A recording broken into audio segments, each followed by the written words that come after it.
আমার মুখে হাসি অন্তরে ক্ষত।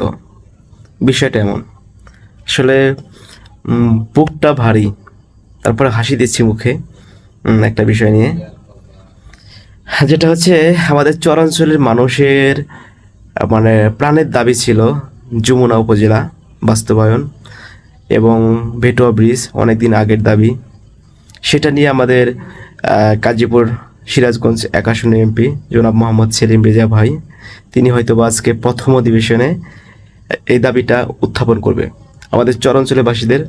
বিশেষ করে আমার মনে ছিল যে হয়তো বা এই কথাটা বলবে, মানে যমুনা উপজেলা বাস্তবায়নের কথা বলবে জাতীয় সংসদে। কিন্তু তিনি আমাদের চরাঞ্চলের মানুষের মনকে ক্ষতবিক্ষত করে তিনি বললেন আজকে গাজীপুরের শহরাঞ্চলের একটা ব্রিজের দাবি তুললেন জাতীয় সংসদে। এটা নিয়ে চরাঞ্চলের মানুষ হিসাবে মনটা একটু খারাপ হওয়া স্বাভাবিক।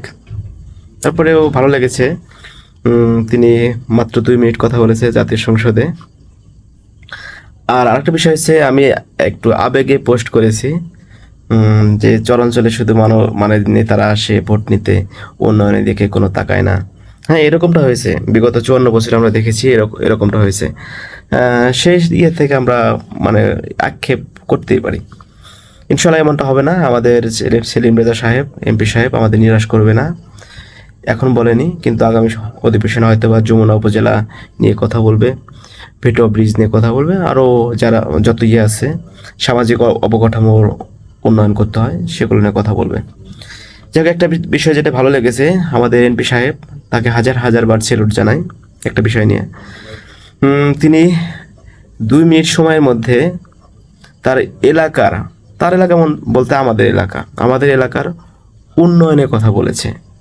তিনি কোনো চাটুকারিতায় ব্যস্ত ছিল না, তিনি কারো গুণগান গায়নি। এটা দেখে আসলে আমার পার্সোনালি খুব ভালো লেগেছে।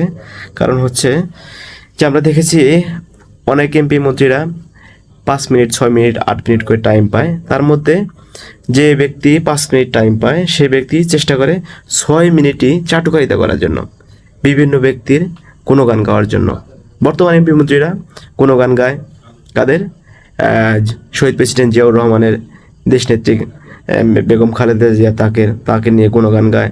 তারপরে হচ্ছে বিশেষ করে তারেক রহমানকে নিয়ে বিভিন্ন ধরনের কথাবার্তা বলে, প্রশংসায় পঞ্চমুখ হয়ে ওঠে, যাতে নিজে উপকৃত হয়, নিজে ক্রেডিট পায়, নিজে ভবিষ্যতে এগিয়ে যেতে পারে। পার্সোনাল দিকে ক্রেডিট অর্জন করার জন্য তারা নেতাদের গুণগান গায়। কিন্তু আজকে সেলিম রেজা সাহেব কিন্তু এমনটা কিছু করেনি, তিনি এলাকার ক্রেডিটের কথা ভেবেছে। এটা নিয়ে অনেক অনেক ভালো লেগেছে। আপনাদের কেমন লেগেছে আমি জানি না, কিন্তু আমার পার্সোনালি ভালো লেগেছে। আমরা দেখেছি বিগত ফ্যাসিবাদ আমলে,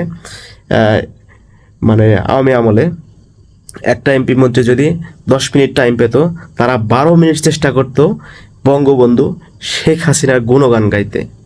গুণগানের সংসদটাকে কি বলবো, ভাষায় ফেলতো।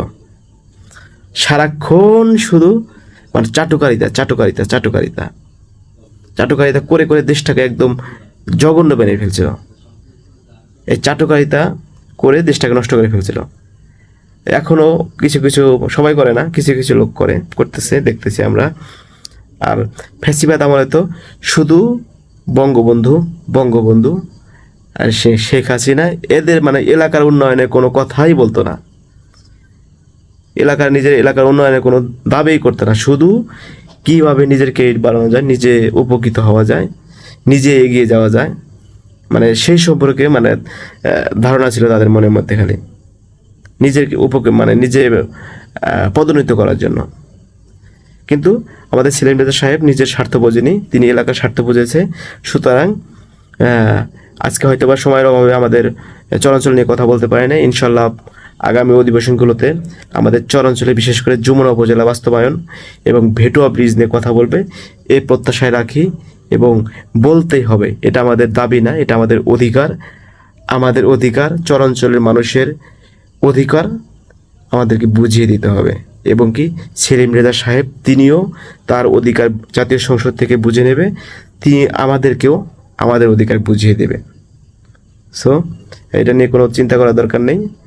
ইনশাল্লাহ তিনি প্রথম অধিবেশনেই একটা কারিশমা দেখিয়েছে। 2 মিনিট সময়ের মধ্যেই দাবি একটা অলরেডি করে ফেলেছে। ইনশাল্লাহ প্রত্যেকটা অধিবেশনে তার দাবি থাকবে এবং কি দাবিগুলো তারা মানে সে বাস্তবায়ন করে নিয়ে আসবে। তিনি তার অধিকার বুঝে নেবে, আমরা আবার তার কাছ থেকে আমাদের অধিকার বুঝে নেবে ইনশাল্লাহ। সবাই ভালো থাকবেন, ধন্যবাদ।